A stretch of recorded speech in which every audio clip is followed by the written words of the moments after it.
ఎక్కడి నుంచి వస్తున్నావక్క? ఆ శివ ఇంటి నుంచేనా? అవును. అయితే ఏంటి? ఇలా నువ్వు ఆ ఇంటికి ఈ ఇంటికి తిరుగుతూ ఉంటే మనకి ఆ శివకి ఏదో సంబంధం ఉంది అనుకుంటారు. ఆ శంకర్ మీ ఆయన్ని చంపినట్టు మా ఆయన్ని కూడా చంపేస్తాడు. అప్పుడు నేను కూడా నీలాగే. కృష్ణ, ఏంటి పిచ్చి మాటలు? ఓ లోపలికి. సారీ వదినా, ఇది పిచ్చిది. ఆ శివగారు చేసే పనులకి నాకేమైనా జరుగుతుందేమని భయపడి చస్తుంది వదినా. వదినా, ఈసారి శివని కలిసినప్పుడు కొంచెం జాగ్రత్తగా ఉండమని చెప్పు వదినా. అతన్ని నువ్వనుకున్నట్టు చేతకానివాడు కాదు. ఏం చెయ్యాలో ఏం చేయకూడదో చెప్పడానికి. చేతనైతే ముందు శివని ఇంటికి తీసుకురా. ఓ అన్నగా ఒప్పించి. ఇప్పుడు అతన్ని ఇంటికి తీసుకొస్తే మనం అందరం ఇబ్బందుల్లో పడతాం. వాడు నీలాగా మధ్యలో వచ్చినాడు కాదే, నా తమ్ముడు. వాడు ఎక్కడున్నాడో డిసైడ్ చేయాల్సింది నువ్వు కాదు. నువ్వు ఎక్కడుండాలో డిసైడ్ చేసుకో.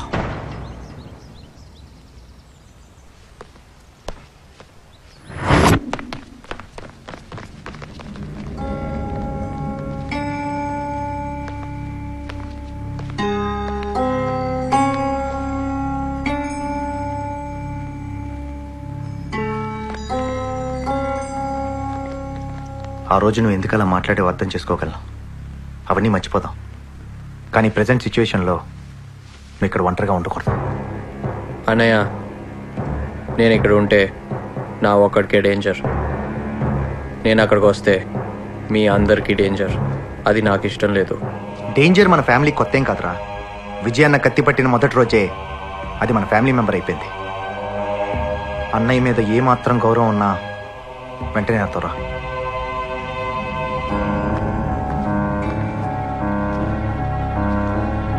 అన్నయ్యని చంపిన వాడిని చంపాలని నాకు మాత్రం లేదా? వాళ్ళు నిన్నేమన్నా చేస్తారేమో నేను వెనక్కి తగ్గానే తప్ప భయపడి కాదు. అన్నయ్య ఏ గొడవలకైతే నేను దూరంగా ఉంచాలనుకున్నాడో నువ్వు వాటికే సిద్ధపడ్డాక, శివ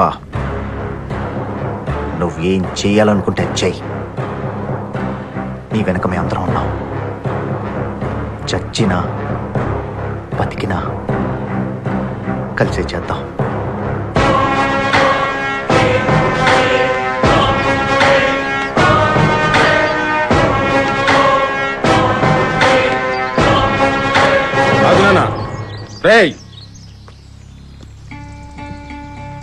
పదనాన్న,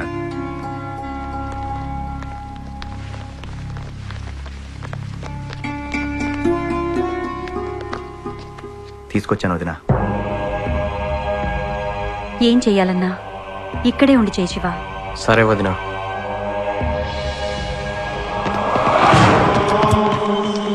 ఏం శంకరు, ఊళ్ళోకా?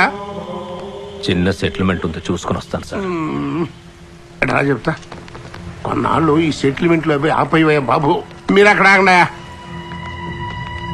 ఆ ఆది విష్ణు గడికి తిక్క రేగిందనుకో, మంచి సెంటర్ చూసి నిన్ను ఎన్కౌంటర్ చేసేస్తాడు అన్నట్టు అసలు విషయం చెప్పడం మర్చిపోయా. ఎల్లుండి మంత్రి గారు పార్టీ మీటింగ్ అని మన బెదవాడు వస్తున్నాడు. నువ్వు మన అనుకున్న వాళ్ళందరినీ పోగు చేసి పెద్ద ఊరేగింపుగా ఆ మీటింగ్ వచ్చావనుకో, మంత్రి గారు షేక్ అయిపోతాడు. ఆ దెబ్బతో నేను హైదరాబాద్ వెళ్ళి పార్టీ ఆఫీసులో నీ గురించి పెద్ద మేపేస్తా.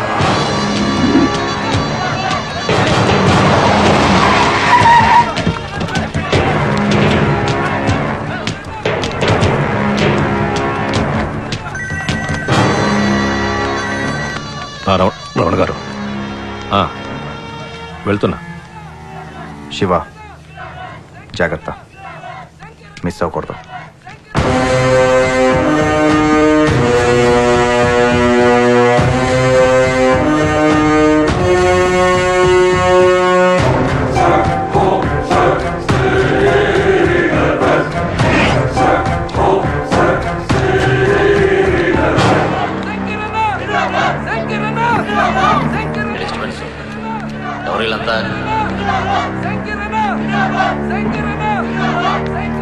నమస్తే మంత్రి గారు.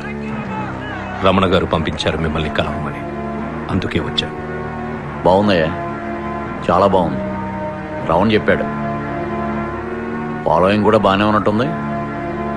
ఓసారి హైదరాబాద్ పార్టీ ఆఫీసురా, తీరిగ్గా కూర్చొని మాట్లాడుకుందాం.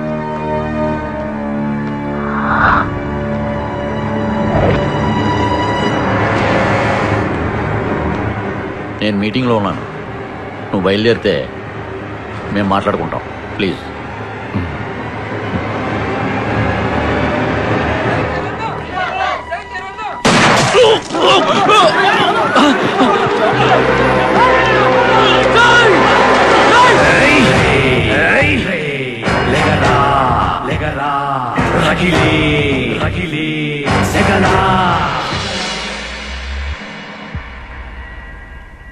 ఏంటి నాన్న వాడిని చంపకుండా వదిలేశావు?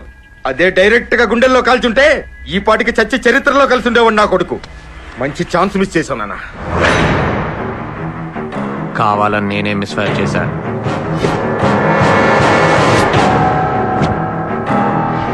ఎందుకు నాన్న?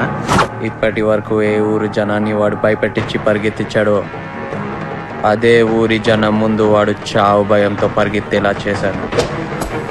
ఈ అటాక్తో వాడిలో చావు భయం మొదలైంది. ఈ ఊర్లో వాడి రక్తం కళ్ళ చూసేవాడు ఉన్నాడని ఈ పాటికి వాడికి అర్థమై ఉంటుంది. ఈ బెజవాడలో వాడంటే పడని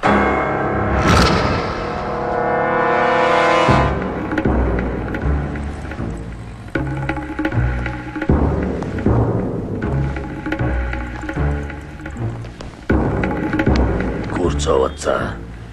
కూర్చోండి.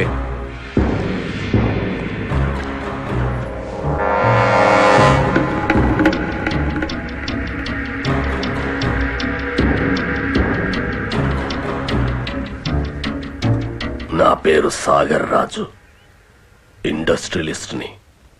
నిన్ను కలవాలనొచ్చాను బాబు. నాతో నీకేం పని? నీతో నేను ఒంటరిగా మాట్లాడాలి బాబు. ఒంటరిగానే ఉన్నా, మాట్లాడు.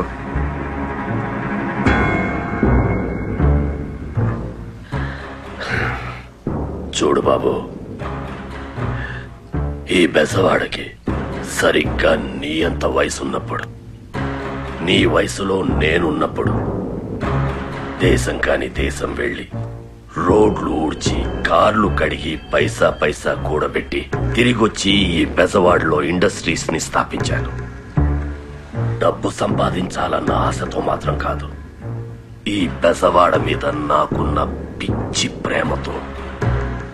కానీ ఈ బెజవాడ శంకర్ గాడి చేతిలో ఉన్నదని తెలిసాక తట్టుకోలేకపోయాను.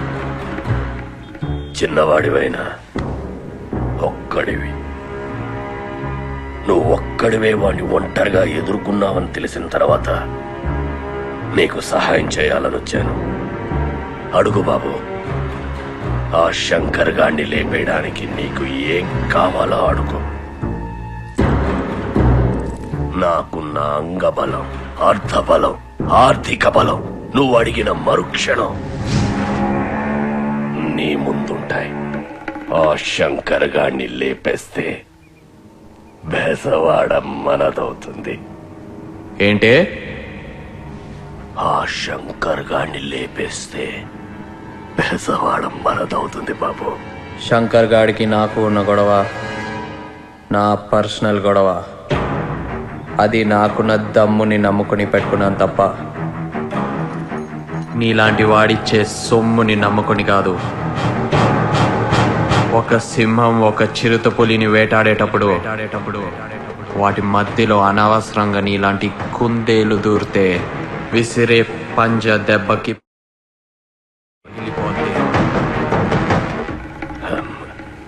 అది కాదు బాబు. నువ్వెవరో, ఎలాంటి వాడివో, నా దగ్గరికి ఎందుకు వచ్చావో నాకు బాగా తెలుసు. శివ, ఈ ఊళ్ళో మాలాంటి ముసలి వాళ్ళని కాదని మీ కుర్రాళ్ళు ఇంకొక మాట నువ్వు నాతో మాట్లాడితే నా చేతిలో ఇప్పుడే ఇక్కడే గ్యారంటీగా చేస్తావు. పోరా.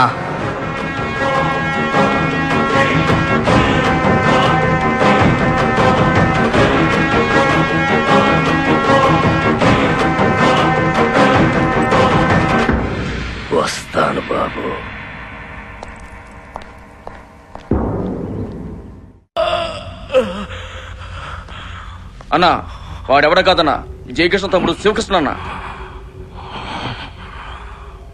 నన్ను కాల్చింది వాడే అని తెలిసిన తర్వాత కూడా వాణ్ణి వదిలేసి వస్తావా?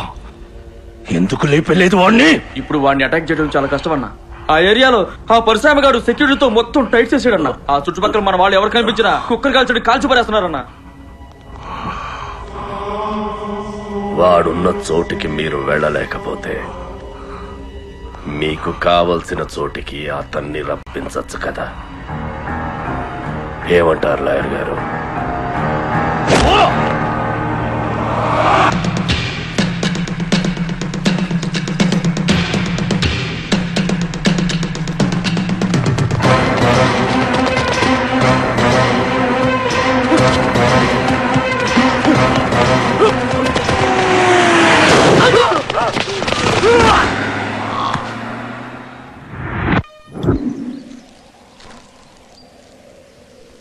గీత, ఇక్కడి నుంచి మనం ఒంటరిగా కలుసుకోవడం వీలవదు. ఏ? ఆ శంకర్ గారి మనుషులు నన్ను చంపాలని ట్రై చేస్తున్నారు. నువ్వు నాతో కలిసి తిరిగితే నీకు డేంజర్. నువ్వు నా పక్కనున్నంత వరకు నాకేం కాదులే, లైట్ తీసుకో. గీత, వాళ్ళు రౌడీలు, పక్కన ఎవరున్నా వదిలిపెట్టరు. చూడు శివ, మా నాన్న పోలీస్ ఆఫీసర్. నాన్న ట్రాన్స్ఫర్ అయిన ప్రతి ఊర్లో చాలా మంది పెద్ద పెద్ద రౌడీల్ని క్రిమినల్స్ ని చూస్తూ పెరిగాను. అలాంటి వాళ్ళ స్టోరీస్ ని చెప్పి నన్ను భయపెట్టాలని చూడకు. నేనా టైప్ కాదు. అవును, నెక్స్ట్ సిటీలో ఎవరికి స్పాట్ పెట్టావు? స్పాటా? నీకెందుకు? చేసుకోబోయేవాడి హీరోయిజం వచ్చి చూడాలిగా. ఏ చెప్తే అర్థం కాదా నీకు? హలో, ఏంటి?